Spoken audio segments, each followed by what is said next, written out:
Hello dear friends, हमारी जो आज की कहानी है वह कहानी दो घड़ों की कहानी। तो चलिए कहानी शुरू करते हैं। नदी किनारे एक छोटा सा गांव बसा हुआ था। नदी गांव के लोगों के लिए पानी का प्रमुख स्रोत थी।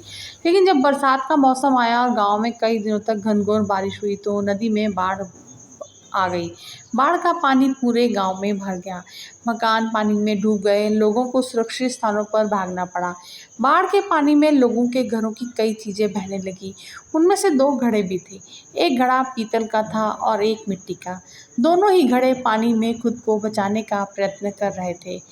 पीतल के कठोर और मजबूत घड़े ने जब मिट्टी के कमजोर घड़े को संघर्ष करते देखा तो सोचने लगा कि ये मिट्टी का ये कमजोर घड़ा आखिर कब तक खुद को डूबने से बचा पाएगा। मुझे इसकी सहायता जल्दी से जल्दी करनी चाहिए। उसने मिट्टी के घड़े से कहा, मित्र सुनो, तुम तो मिट्टी के बने हुए हो और बहुत कमजोर हो। बाढ़ के इस पानी में तुम अधिक दूर तक नहीं जा पाओगे और डूब जाओगे।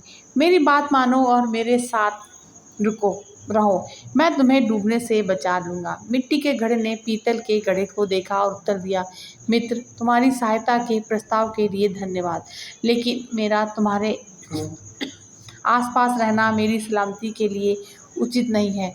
तुम ठहरे पीतल के बने घड़े और मैं मिट्टी का घड़ा। तुम बहुत कठोर और मजबूत हो। अगर तुम मुझसे टकरा गए तो मैं तो चकनाचूर हो जाऊंगा। इसलिए तुमसे दूर रहने में ही मेरी भलाई है।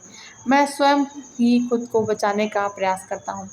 भगवान ने चाहा तो किसी तरह किनारे तक तो पहुँच ही जाऊंगा।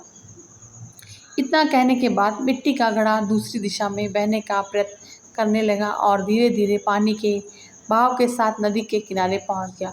वहीं दूसरी ओर पीतल का भारी घड़ा भी प्रयत्न करता रहा, लेकिन नदी के पानी के तेज बहाव में खुद को संभाल नहीं पाया। उसमें पानी भर गया और वह डूब गया।